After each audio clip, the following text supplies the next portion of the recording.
Amen.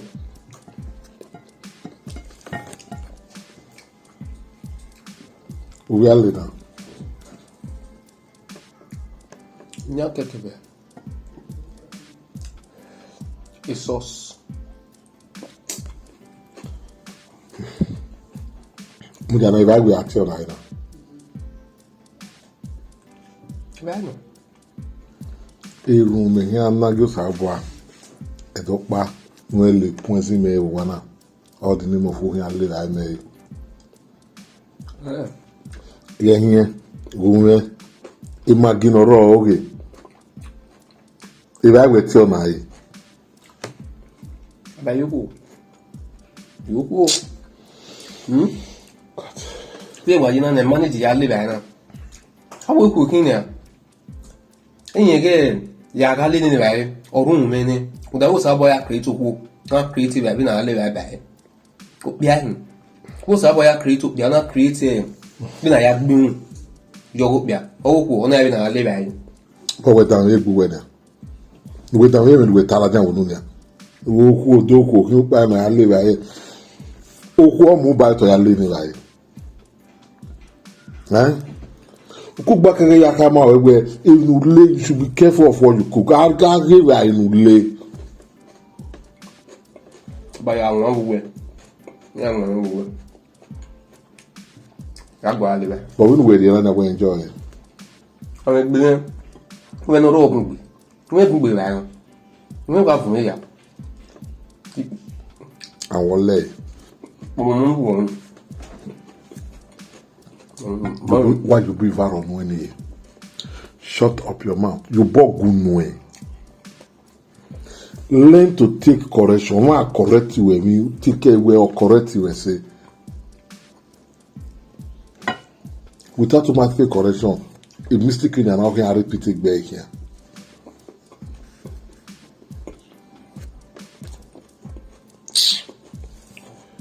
Oh God.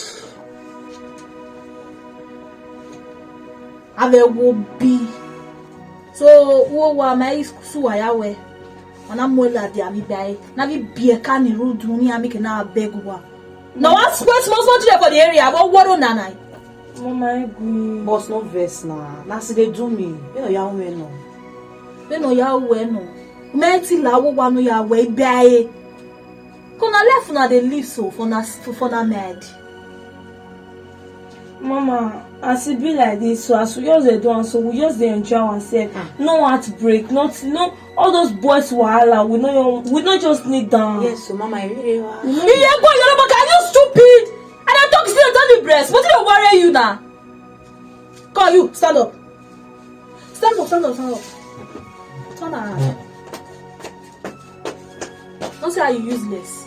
You carry front, you carry back. You know how many men for this area? The daddy are making that baby away. They are ready to spend on you, but where else? Say now there be your problem.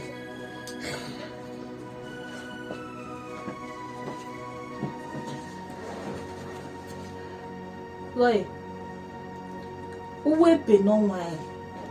The Lord created Adam and Eve. Adam and Steve. Adam and Eve.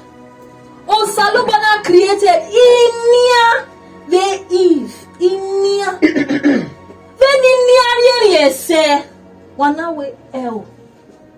Where you? Boss, you consider the cold Bible with cigar. Boss, me be wa. Na mulovi eh. Boss, reason na. Whatever. No, talk to me. Whatever. Ya damn me again, you beg no here. What's be your problem now? Come. A rubbish no wa na do kenije. Ina love you wa. You have here the next thing. Some kind movement. All the alaja we gbere. Ah! Me I go keep Percy pikin. I go keep Percy pikin. Mama, because you never test her. If you test her, you know I'll go back home. I'm gonna kill you, go mad. Move. Aya! Get out. Where you go? Oh yeah, stay here. You go continue mission where you don't.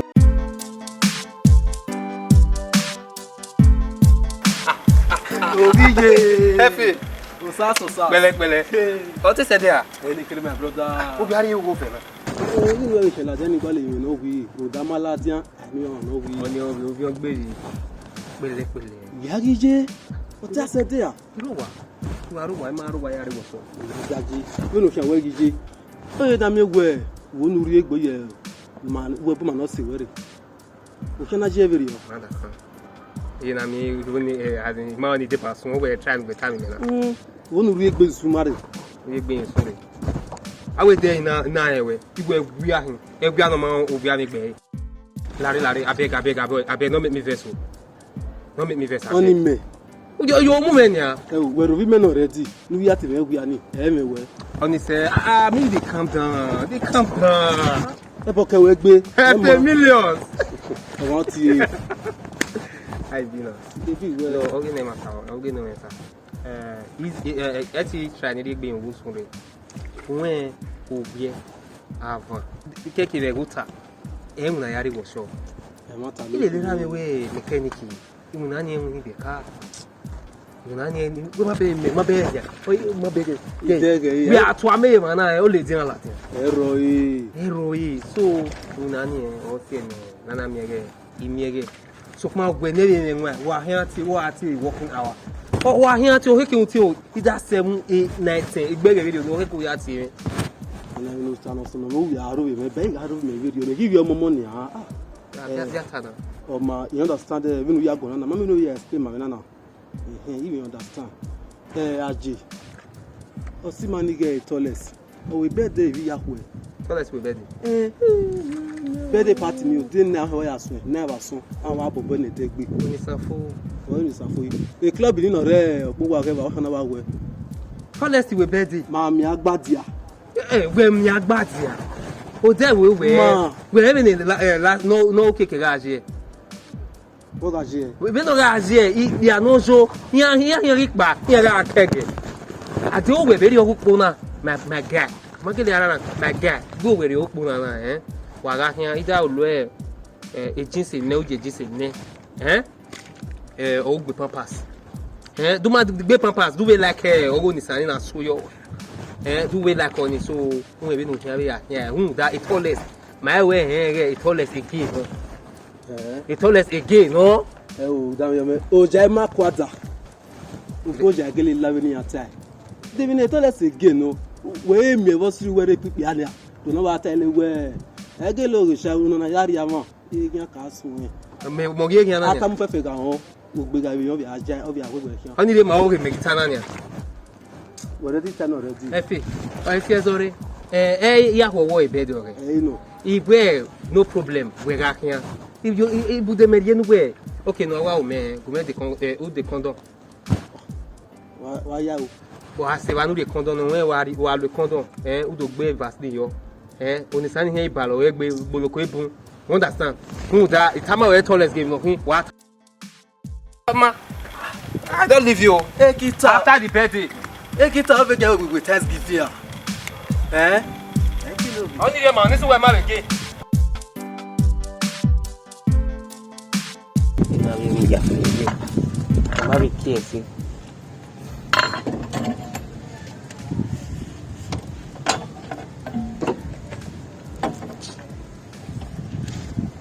Maybe buy it by phone. Eta ya na ike yin osato Where you wanna say? we ni kita ya na osato na like moto no we ni Why he we for pop na why he ke was why dollar you we dollar ifo na ni adere be ba kana ni wana na no pa na ke na ke ro do Umuya we work Oh, and you went the bay, you drop here the other side. Okay.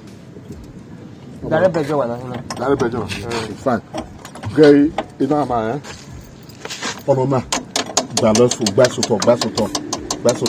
a boat joint like gbàsọ̀tọ̀. Then when you kiss turn the night of gun now. Yeah, you have the guy all day not talking in Akuyo. Okay. Then like you're in there. Key shaft now. Okay, until it's turned in here. Okay. Like you're in there. With an eye with them. With the four pocket eye with them. I mean, you can't finish him and I would never tell you. Okay, with eye. If now not bunny, you know the him. Yeah, that can you know disturbing you to tell him. Oh, you know it's wild man. You honor. But who can not one on it? We on a settle ne. No problem. What's true there? What get away here? We are doing it. Go. Go on no tonight. Mo care to buy when I cut it settle na ne. Okay, on. Yo we e baba na on my mo gbe yare. Where carburetor ge where we na see.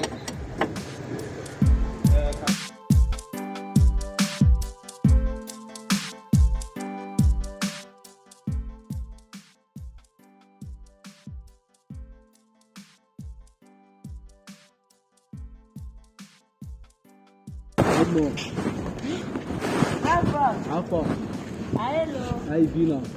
What the next one? You must hello.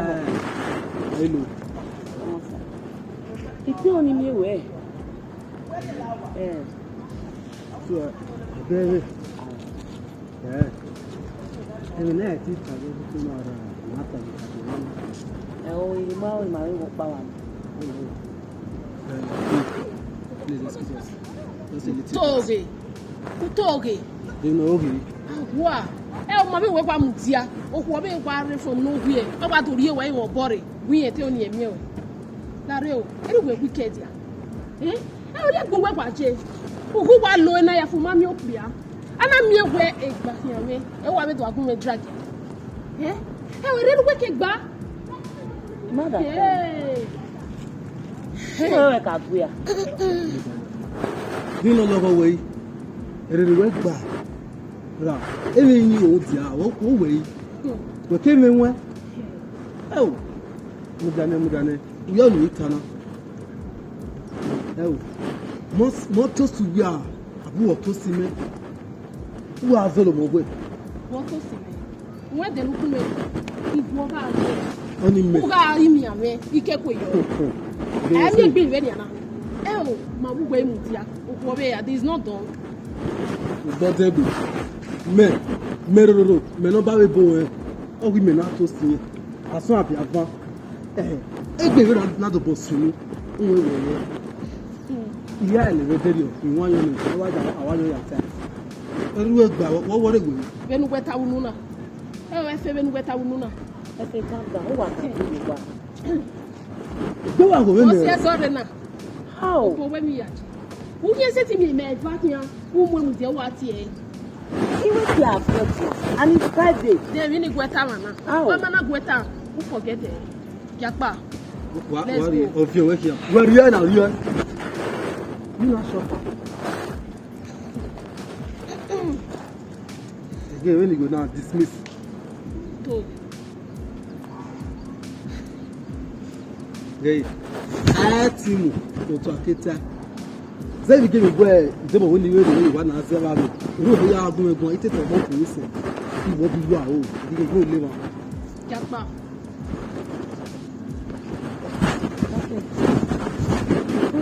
Are we here when my name I don't have a question. Why go? Well. Mama later. I Oh, ma, bye-bye. Gay, you are Nigunu. I can't go.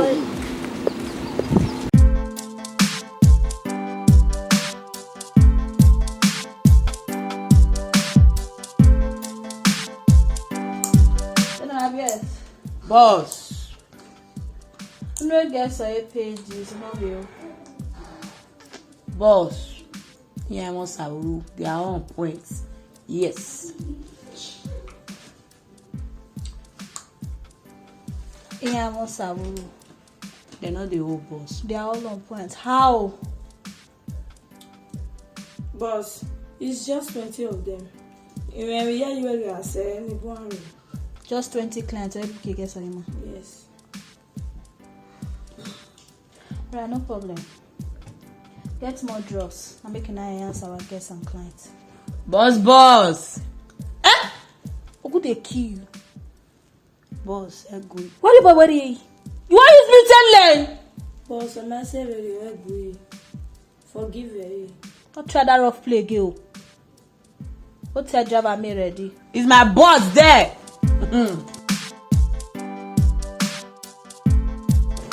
This was not bad. Well, when you say about again, Happy. when you go na dola, Oh, people just lucky. I can't just move. what carry? You don't really understand. You know why you make one there, man? Who are you, my brother? But that What the man? oh, soon. The client, yeah. My guy, when he's on the ball, y'all. But the client for buy me to why you moving out, so we have to worry about why you follow up. I see can now we now prestance. We know they go for contract. They not can book when I test.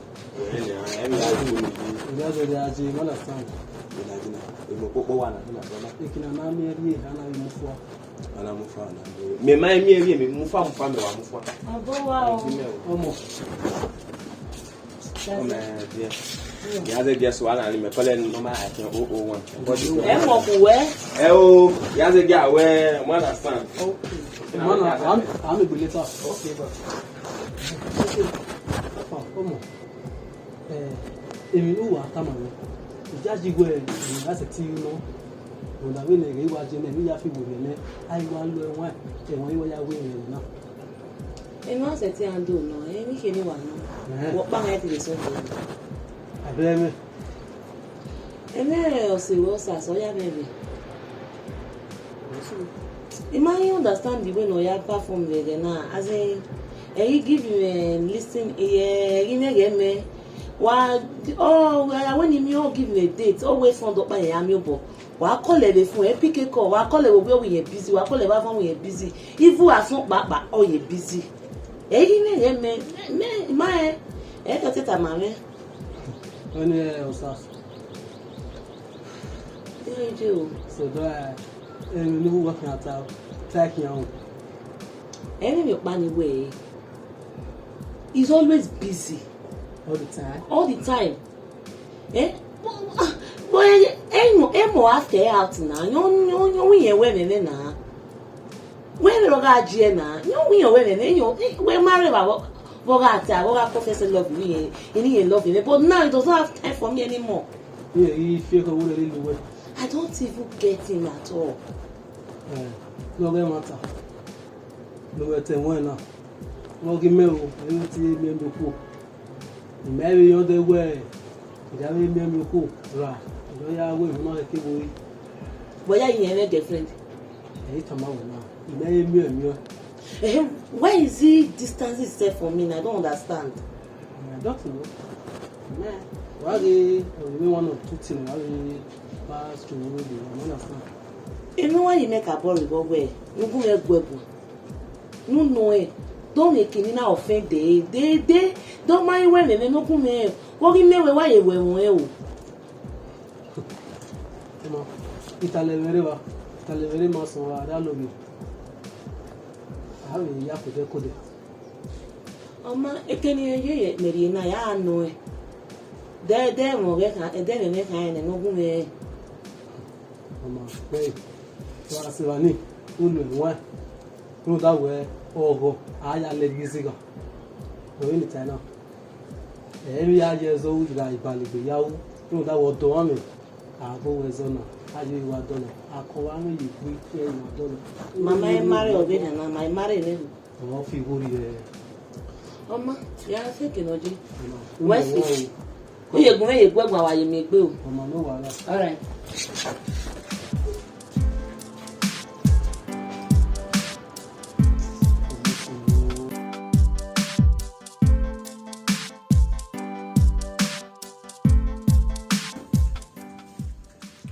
Agboda na tewata, eh? Osas say no way na imagine be happy with you at all. Area ya treat over. Area ya treat over. I don't know why enjoy again. Area. Papa ke ni menwa. Menwa. Gweno. Me. No. Wa na menwa na. But they too menwa. We no ya gwegwa ni area ya kwa kwa. Papa Ogieva Vbe Ogieva. O ere wo shop. Ona adie wo shop. O ise ba ni onu toja. Do you love me? We gba yan be we ya. O tare ba. O ma no menwa anegbota ni Ogieva Vbe Ogieva. Dege nari jo na ya anegbota no je we ri o. Dege no sa bo aka ga ya anegbota ni. Ulugbalugwe ye me useless questions no sell me no way ma me your piari you go wa ye raya hu we here we are vow. Baba man understand no we na. Who we support be they no him na we said it is support but they me ma tata. Only the man no ma. Even we ma. When you go to Agua, the was up here. See, do a way when you are sick and tired of the relationship. Who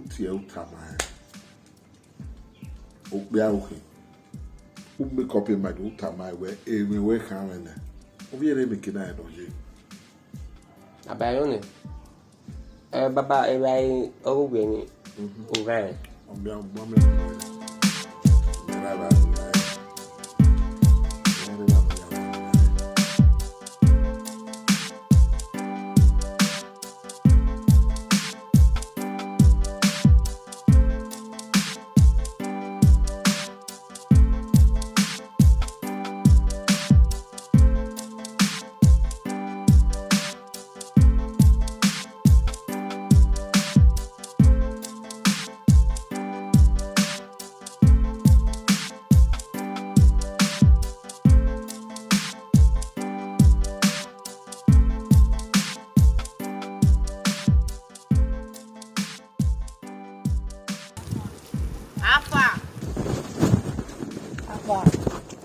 okay.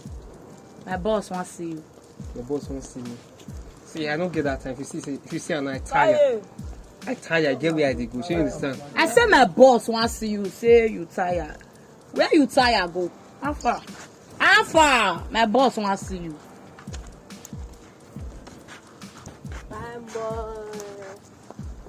Fine boy. Not your way. Yes, now. Only one time international sexy boss lady. What's Where? When it's here when you can hear me. Yes, sir. How will they do like this? So you can hear me. What's your way? I bet you want to call it. How far? They cut a man. You will be woman. When they want to kid it. Nearly 1 year, you know. It's actually Europe. Europe are running out. I dey give problem. Babe, I dey give problem. May give a problem. The thing is, boy, fine boy. When we work kakabo. I like you so much. Just say the nalele when if not afam.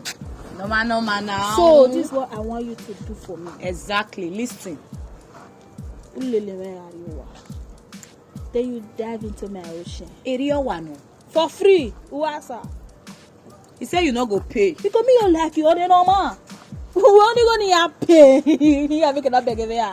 They just want to see my face. You know how much guys they pay. You the hear us so. Not to talk of the ocean. Like dive into the ocean. Say you For swim. free. For free. Why they go kabo wa musi. They need here. Yeah, pegi we amusu we.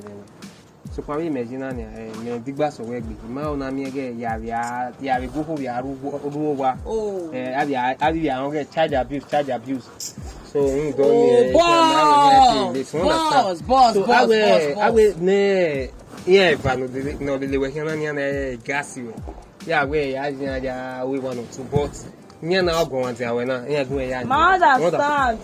Boss, boss, I said you give us go ahead. No bother this guy. Carry go she ran. Round up in there. Afa. This side they cost me, oh. Boss lady. They use it that they Man, put her for your neck. Oh, boss, give me go ahead now. Boss lady, give me the other. Man, bundle this guy. Go your sugar. 2 seconds. You don't enter your bed. You not get shot. They used to call me child abuse.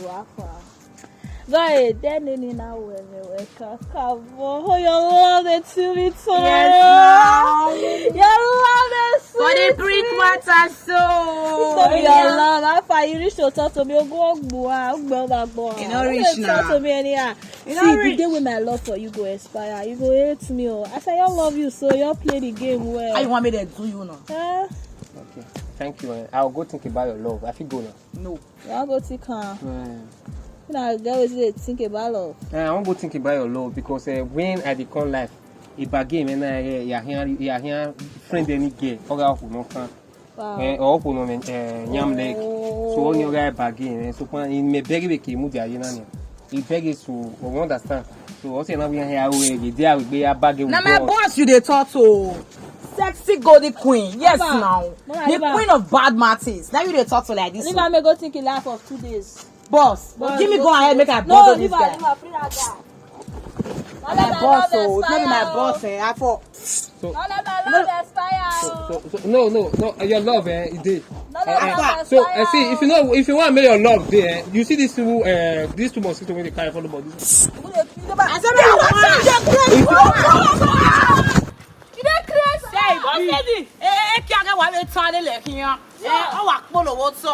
because of why you still manage your thing where you're there with you. Boss, now you, if not be you, I'll drop that girl. Not be that. Boss lady, every better move we won't give my go ahead. Boss lady. And I am a customer. We not the like to do Adam if we the like if. Yes, now. If you're now. Now, they do anything. Boss, now you, that girl not alive where you're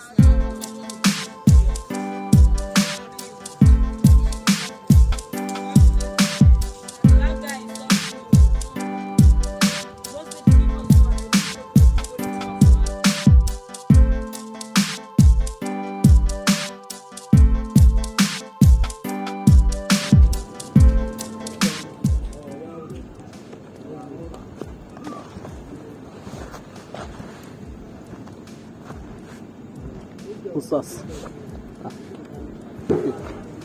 There were some. Many yasima. Judge me, Yama. A baby. Ima mo keki no we gbota no me na. Ruda. Uwa yin wo ono sigbon. I understand. There will be at time. Ude yin na ta. Osas. E baby we. Ona golo we ade workshop. O mari on etai. Oni mase. Una jeje rodi yahwe. I don't mind what time, we're going to go straight to the point. Guy, you know, say you go for me business. But do my way when I may well go. Monu who go. Who retire my then maybe in me go. Then why I could hire Bibo.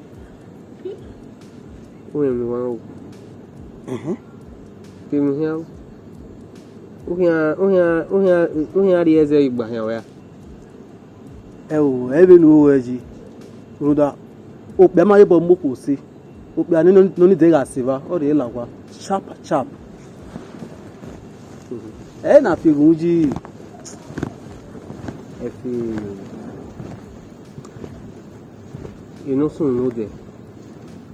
O se na totally wana ya o ni gbe. Guy. Eni yarusino jamerema. Efi. No de. Yiki una viwa. Na mi uyo hapa. Abi ma no bunya bodyguard ore yan nwa so yi. Oni moto gan so na package. Na mi next no uyo ha. On a block here. Efe, ime imu iku. O block iwe. What was sunu? O winye ho ni ri ze igba yan. E mota. Efe, ina we awa nga okere megbi. O ba de ma je ekuri ni me ya peyo. O wetin ya take by force.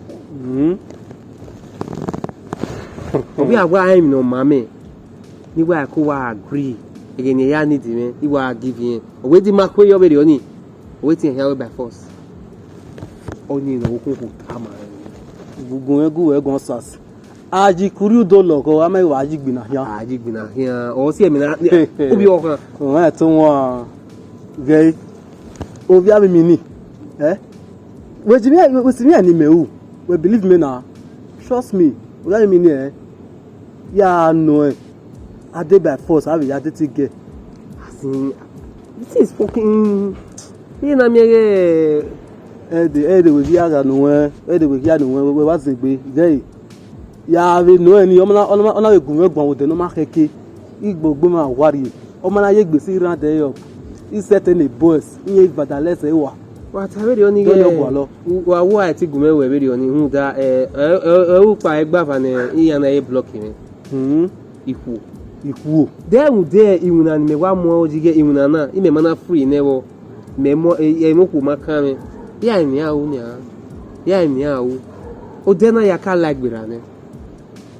Oge omo sigo no ga taba. Ndo no mo wari eze aka o. Na rie ukpo na ya de indomie. Indomie ne akewa ni se ogo mo sigo ni we ni awu. We thought it home. We thought it home. Yeah, but live Boss. Is my boss there. Boss, who dey kill akpo gbu ever? To be a problem. One on their hand they go. Boss, no easy now. Like that now. You see the boy here, great. Boss, take and easy. Boss, go. Boss, you don't know what you want. We just want to thank you for the good matter you demand. Boss, we want to appreciate you. You want to appreciate me? You put up on there. Boss, take and easy. Your man said Which one be take and be the boy? I'll slap your own igbe kwa. What's your problem? Oh, boss, but when mama appreciate you, we say we no introduce. Boss, me yin ya re no pe ni ya la o. Yes, so boss.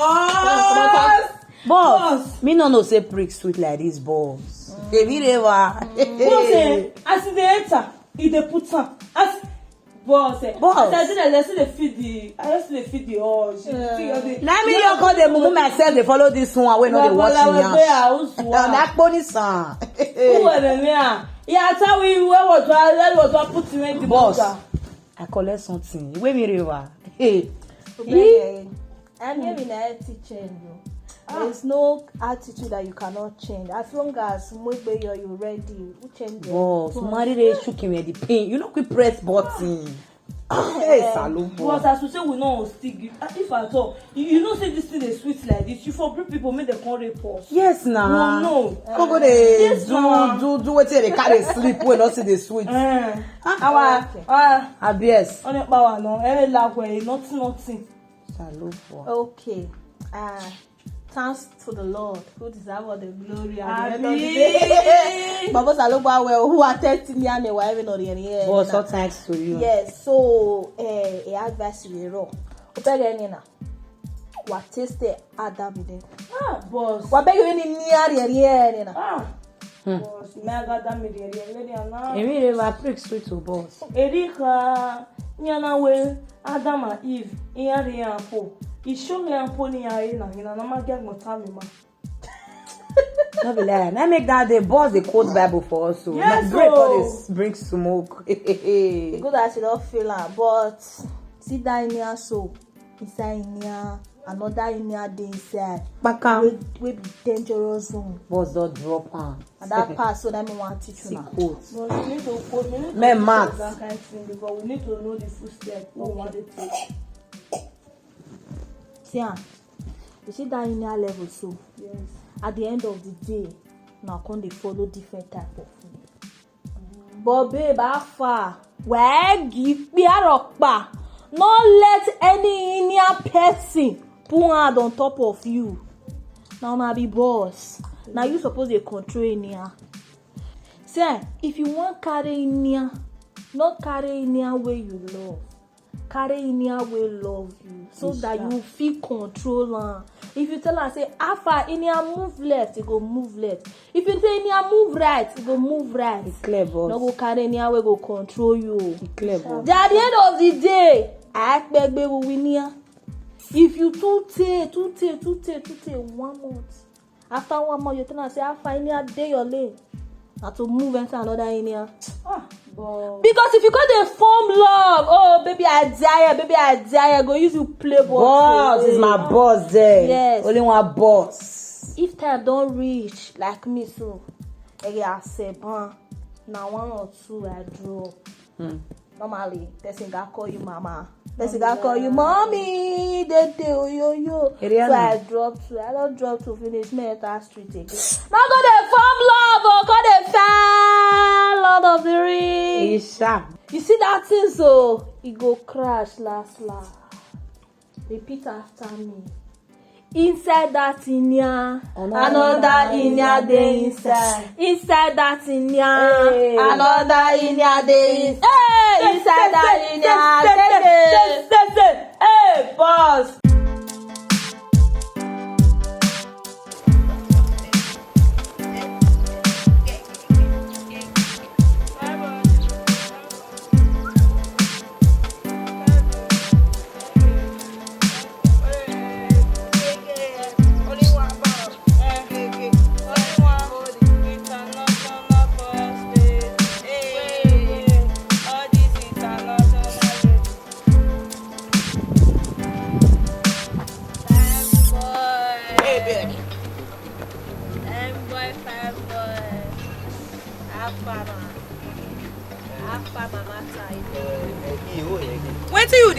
Wetin you dey think? You dey mad? My boss dey talk to you now. You dey say you dey think. You dey front every year. You want make I nod you? Wetin you wear?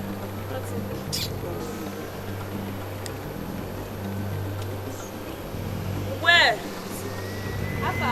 Where? Repeat it. That's where you talk not loud enough. Una dey craze? Where? Go una sef. Me na answer am. Wetin dey go una? Una got this town? Ogun Yes. Person want that. Yeah. All of una move. If not, My baby don't go. Person want that. 2 seconds and it's Get Osaso. They control. They make your control. In fact, make I give my phone. My baby don't go.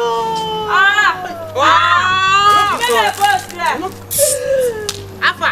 Your generation already. Alpha, go down. Your generation already. They talk your last prayer. My baby don't go.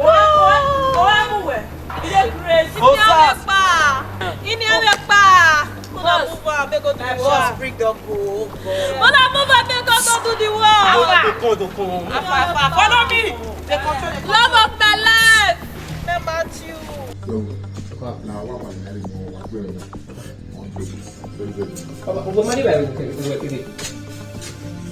Well, you are not going to have all money like you. Baba, okay, we're at Hannah. Okay, we're at Hannah. Yes, not perfect. Kidnap your wife, you only are coming on very bad one. Baba, me they were not kidnapped. You have to kidnap me. Oh, you marry my man near you. He may near you. We're serious when we're time up. We are Baba, okay. Be my wadi. My wadi.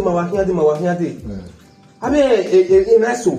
This will be as in a walking on your briefly. Next year, while I have a computer, boom. It's not like I wish someone would say, May I love you? He was Zavia, he was Zavia, I mean, I switch. Everything I was walking in a drag. I know what PK. a matter of time. Baba, been at one night for Rejo. He was one reported the matter to the police. Sir? He was the man who reported the issue to the police. Baba, man, get me a police station, you are reporting matter to police. I can't remember again, be me, we may be in Nigeria police here. Baba, I'm here. Me may do be have me report a police station. Mudagari was also. Amadi Raymond only one room I go police station. Baba, I got a row will be okay. What are you doing? Go cook now. The hungry. I want to get the police station. They lie no right. They lie no right. Numero, so para mí we bring Satan me punch Satan. So we are going. Ya we can have it na yakin. For here to check this station fact.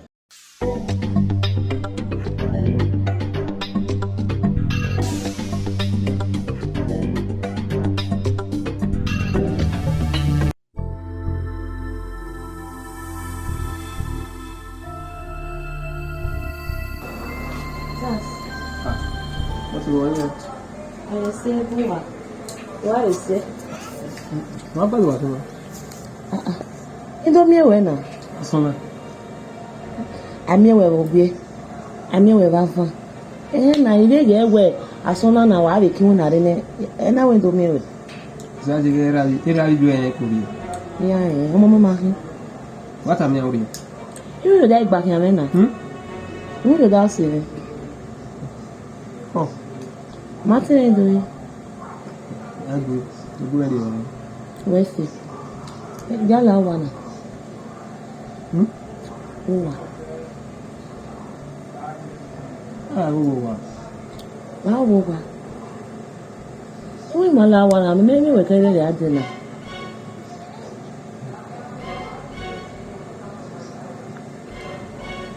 Una. Eji no be ade. O to ti moto eji. No be ade. Ko be ya sota. E ya to ti moto. Ike ba ni pa. Era na we ade. Emi gin welu. Na ri welu wi se ba ni ma mi ode. Na we gbe ade store. Yi se store. Era na we ni ari e ba ke. Ike ba. Can you stop? I don't understand. Ike ba ke pa. Ori welu, oku welu pa, ori yokori omo. You don't understand. Lao gala wa do ya kan. Yokori omo welu and ba ke. Oni di mo bi ni bwa ari egbe wo mi ni. Era wo pe le ba ni na. Egbe wo mi ni. Sas. Wa go date me. We are dating for fancy where I got your boy one a girlfriend. My babo, you understand? Because you don't have time for me. You're always busy. Work. What do you take me for?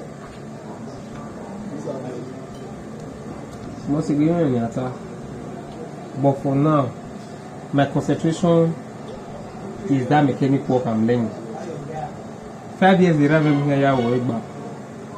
5 years in what dedicated with all my mind and heart. Now you when a kid was shopping, then I will not concentrate on the relationship aspect. Many years ago. But 5 years ago, then I will not pay. Let me get mama making. You want to work for good 5 years. Mudanel, Meteora is the owner of the workshop. So you don't have time for me. Era shop. All you need to do, just tell him you need to see your babe. Only the log on attack. No. Only my mama, even there we video need. Even here do when I boys in can hear I want to go and see my babe. Okay, we're valuing one and say me. Even now I'm a gunya. Well, we've been when I'm like it. I did so now. What make you was up? You know, I really made to care. It will not go away. Am I complaining? I'm not complaining. I should be the mother that is going to take care of you. I cannot live from hand to mouth at the end of the day. Since I'm not getting younger anymore. All these stories I'm tired of it. From one story to another, I'm tired. Oh, you know me to waste time on me. Do my way, what my way, and you must go to tie your way. My need you way. Simple. Must go listen. Ya gbera me go. Ya gbegbo ne. Even e bi era me kekile. My mo no my do me e bi bio. Only be awe mu na fune o.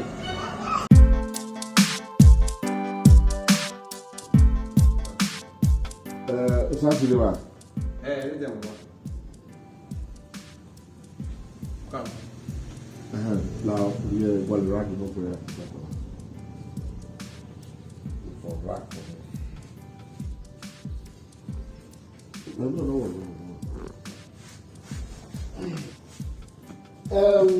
Osas Osas. Fala. E aí release of the. Nada dizendo. Nada dizendo. We pay the kidnapper. Aí uma pegou ba. E what's the Benin has here, but only with some conditions. So, here na Panoa. Hey. Baba.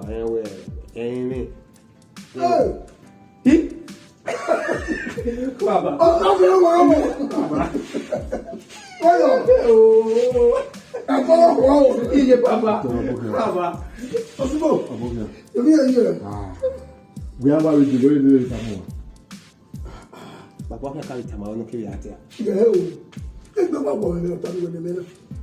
Me ni me so fa dugbe. Bi ya la ka won yo to ne we wa ri are bi akọ. Baba o ma go take permission o boy. O de o gba we na kina. Na gbo ma we gbe we. O sa si na pe. Baba. Oma. Obokia. Baby ya here there. Edomi. Ke ya to oma. Aka mai na we be telephone we. U call we ya re wa ko ya re wi afo. O mi ke na we gbe to pe we. O te ta. So mo pa no. O whatever it is. I to be cool. La e po ni ri so ru we o. Obokia. Na gbo mo. La pe ni de no we. Yala wa. Yala wa. Are. Osasi. Koyo. Wa ka bo wo wari. Ni na re na mi. Ọpẹ́ le gbe ke ma ni me. Ross. What up? Osifo. We will do one glass. Where do you have that? Yon kurina. Ni bros na re na hen to take owa. Orinye prosecute. As a matter of fact, Otun where is Noah? Osifo. Oteveno. Bros de kwen ko monarba. Ama agbo ko mu ja obi jani ba he. Otun me no. O we me ore. Modo twe. De no go Be no be re na hekine na be rijo egbe uzi ohuru nye. Because of quite worrying ya, wako do. You will not workshop in a my winner. The wako do because on could don't come. We bakere o wa kere bore you. They have make beni there. Osasi. Tuta. Sifo. Owo wa ro yin me o higbe. Yeah. You are supposed to know I'm your guest. When you a guest we na nia, when you re na nia. We can akpania orimuna. O ari Osasi legbe. Either you need anything with one and don't want to hear no. Bro, so runye working with one. Yes. A stranger working with one. Hey, working now. We stranger. I'm your guest. Owa oje. But when you're here now, since you na dey workshop na here winner, he should follow me all the way here. My ya winner. Even na me go na ya mo wire here. Ibere so mo ba na so dani awo je. Wona na enu working awu ni me. Now, they again we have na total yoba. When Osasi garo wa no we are here ni unda mele me wan ora mu mi a Jose Vbe we pa Osasi pa mo pa wa he you ere di gyo na for what Bro, so you na dey workshop na my deliver. Where go ya we Akwe awa wi na ni afu. Ogwe imu enwe. Ba o get kiri.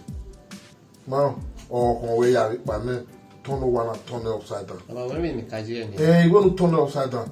Anything no really no way in Guarori, Yari. with your money, oh. Since we got that from one with your money, boy. Ross later. Oma ma fi age. Obo ape gbogbo po ohun to eju. Irano ti e ya me ya. Why they very careful. You careful no careful me no unyeri. Owo nu ba fo wa pa wa. Aba orunye we di ke wa. Be orunye. Orunye we ho. Di me na re na. Orunye we. La ko ni no wa ye di e bre di me. La ko ni no wa ye bre di ye di me ge. Aya orunye. Ọmọ na orunye e mo me no kai no de go wa. A tembe joy. Orunye apimpe.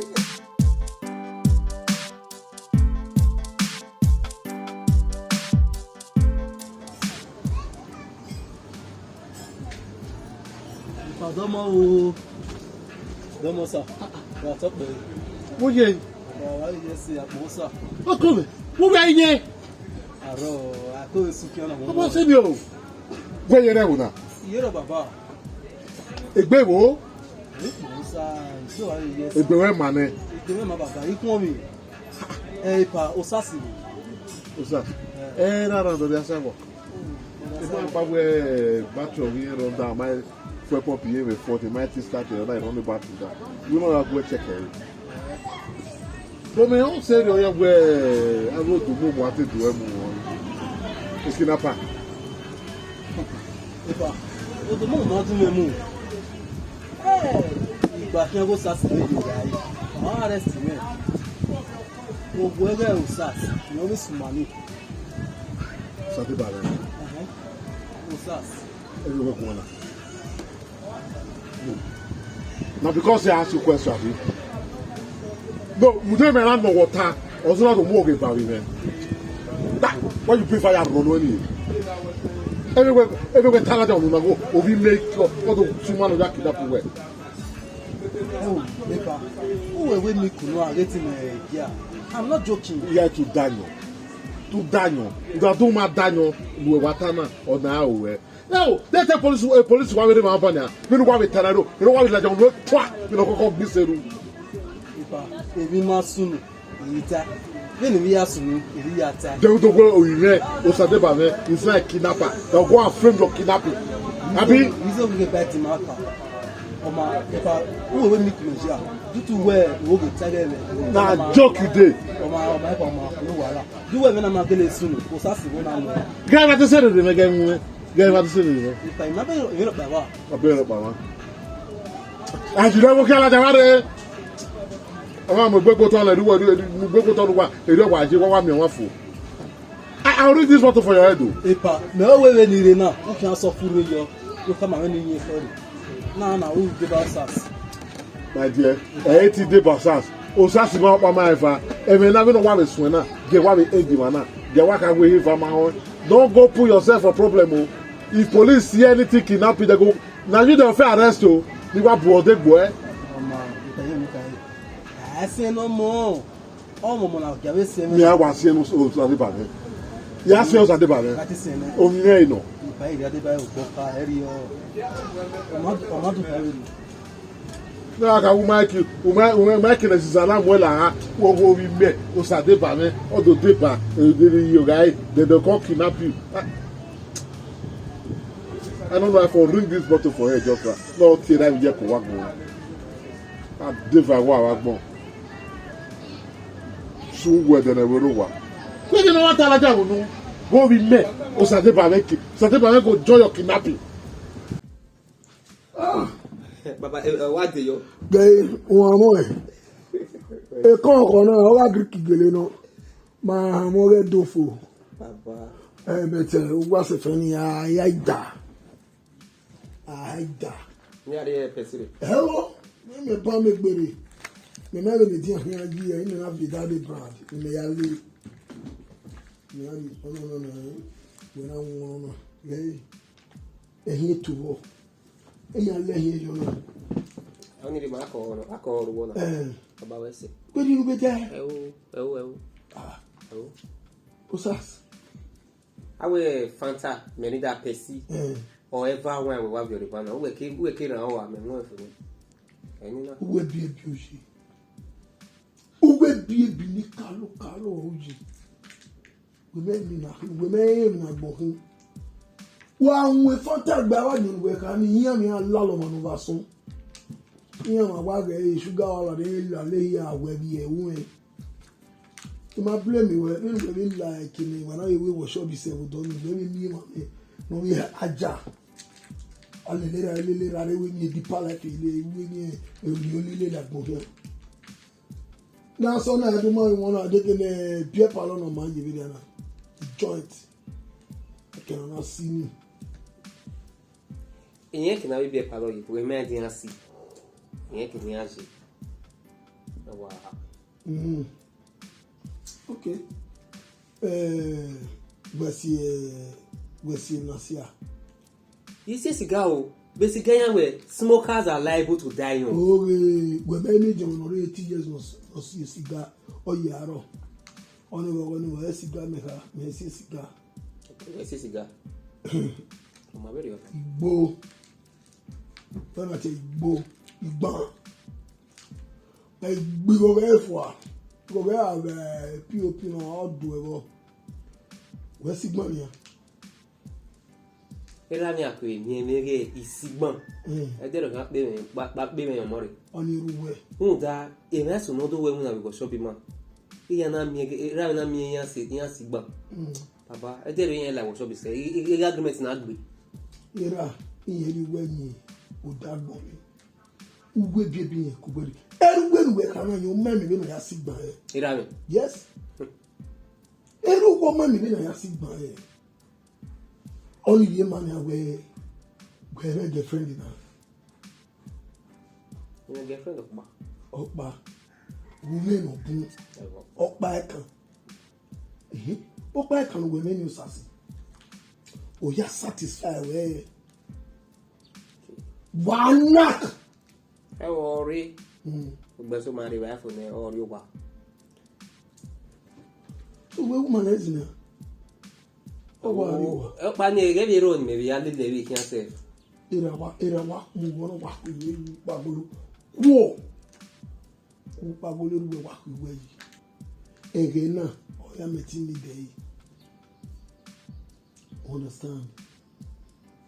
Osas Vbe. Well, anyone is somewhere now. Why the dear you talk? You never look at your year later, you never know it all. Where you beg you over, me a rove. I needed the wedding. Do I live I want to make him in the Messias in one. No, we are here. Ya lega. A guala turn over, we are on here. Who may wear? Me wisha. Egbo disgrace. Egbe work a disgrace. More disgrace. You see, a boss, calm down. I can explain. I even know where you go. You calm down. You can explain. They know they no explain. Why when he calm down? We are more woni jaka. We are more jaka. Anabe mu wegine. This grace you are back buogebo. Una rule kian with nakedness umaje mi ropa. Only when it boss. Yeah, no matter. You be no sunu, you know ya sunu. A girlfriend Osas Vbe Ogieva. You have a squad of it. Okay, not to me, in your retina, in your retina. I will post a way you know, above you want. But Bonnie, man, back at Moena. I'm not back at Moe. Here, oh, what up, where, and what up, I'm a Zua. I'm ready. Everybody better, I'm Zua. Myself, Here, Muajaka, or Muajaka, or Darwin. Wait, that will be you, Yaga. You must see Kenya. In fact, if you are moving, I say maybe I no, I'm a married man, but say my Maria Metai. When you say, Osas. Be me, what rabbit won't me how many men? They me upon you many men. Really, I tell you, no, when me was to say, and when you want most to say, they near many men. The Galewa Mosi, the Bobo, you can't do another time. I must see Kenya, I see Kenya. Agree. Now, honestly, no, you worry. Calm down, understand? Listen, if you ever know, I know, I am not now with Neda. Understand? So, just calm down, okay? You move on. Osas, the root to everywhere later. No,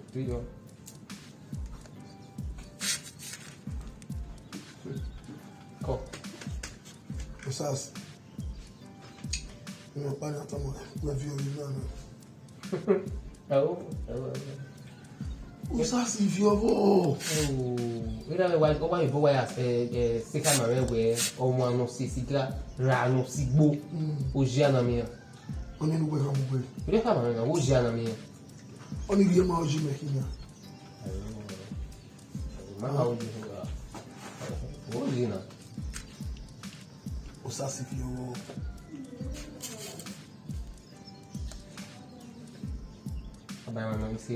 Baba na ya wu. Baba na ya wu na we carry camera. The man of Sigban. Oh, he I told him away. I told him away. Big man, I'm the doctor in Piasie. Doctors. Piasie. Pia Wulunia. The man of Capone, know what the boy will far away. Banos your bear, oh, you know. We're not big man, we're not big Baba. I really when I have a orient or a format, they have functions. But you have a good number. Or I one function over a bit of one smart. Oh, I tell you, I'm going to make a coma.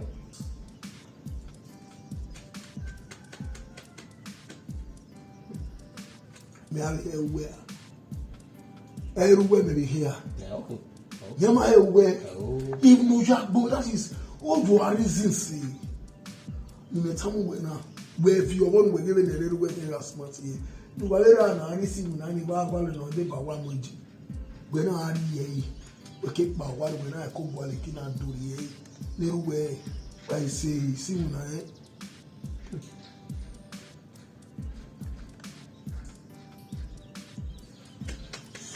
Ejini, kele ko we ko pari e. Papa. Sa si down. We fi o mo ge. Ejini mo pa ko mi yo pa. Eru gbe kere we mo eyin moto ni.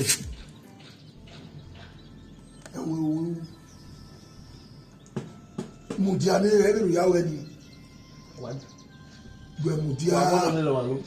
De no bo lo no boy mi we gbe akonda so ai. E mo we awo. No we na da so na. We wa bolela we video we wona la wona ko we come out who come out give up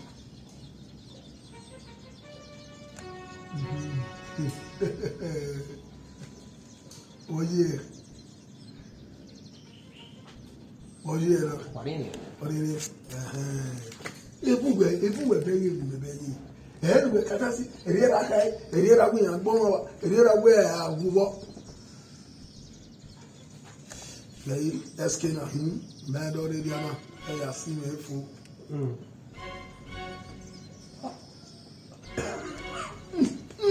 ikata mo we bangai ya hele ni ya we ni again we are me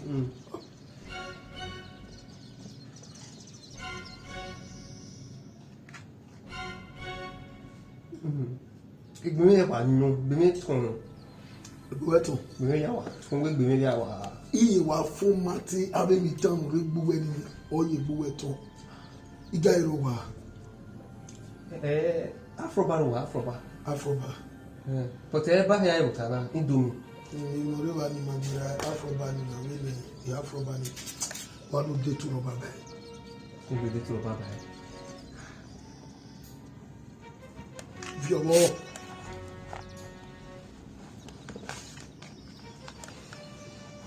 Ekene na ken deresha. Awon wata zonu Yoruba. Whatever. Leave your word.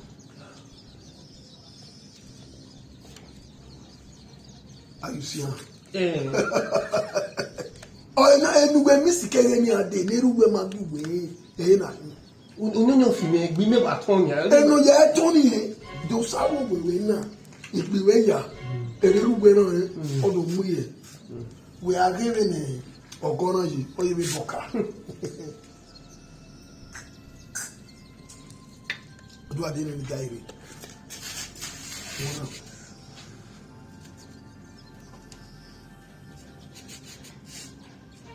We are taking your bank. We are going to be very drunk. We are going we want to okay. We want okay. Hey, we see la we. que comate. Ele não lá o ele é formatic. Where are we moto formatic? Oh, format ali ne mano revo. Where Afana. Egwa doe nekwemu boyfriend snatcher. Hey, o lare ogun meta mawe. Ni pia kwa veto na se. Ani mi egwu mami opia. Ogo me ne bose. Ogun do lele mesin. Obi je me. Egba enu e ba so egba enu e ba fun mi ageru je. Asha wa gbon shawe mi. Ndana o we wanyo a. I lele boyfriend wona no wa gbo na anyepo na. Ni we wa doyodore bana. O we aka o my boyfriend. Lenu ma o ni. Me refresh memory we. Efe, o boyfriend ni. Efe Osas uma o ya. Ìbéèrè ne wa yan nu won o wa gbo e na. Erere we ìbéèrè we derere we ogbin. We me we fe oti menu. Ya de to tene. Ma wa ere gbe ma du wa were gbe wa ma were gbe ma. Efe oti we. Yes now. Ave, uhuga. Efe oti we, we go ti we no. E we ke bo se we ya. Una zin agba ya mo jaga. Mudane. We go efe go otun no. Una ya mo jaga. Utoge. Me wo se me. Mana are perfect. Bebe we lele drugs they fit take or affect we or see any nta wonu mana igba. Me wo se me. How? Iwe ni tamawe. Ege sunu nta ina we gbe mu. Ra ina o e. Wa be ne re ba le gbe. Ma wo se me.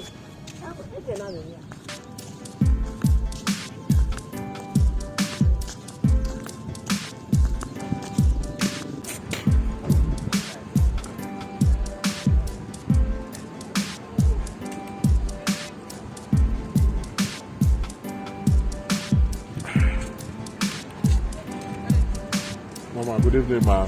Welcome.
Ogieva.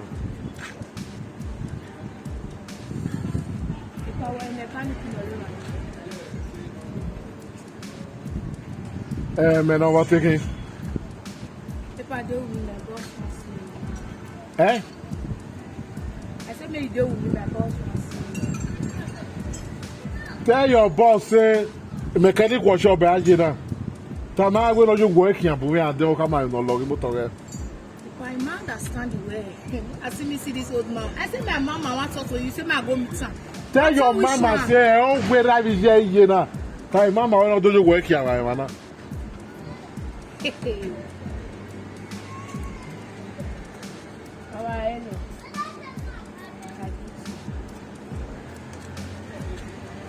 Oh, na nne mama we na. Obi ofena no yira ekwo mo na. O wete mama we. Calm down, don't enter you. Yeah, calm down. Now elderly person. If I go say respect your elder so that your days will be long. No, mama, I live up for you. Eba, if you be say my go to our check. Ozi na we ni mo we are the main check am. Check. I want live out with you that you care for like when you are trap, you are in it. Yeah. Sia, èmi rò para sunu da motor men. You go here we wetin I talk. That means you are gone. A lucky where we made a workshop. They told me made a workshop. I rubbish all I don't know. And I said, "Till I go." When the guy.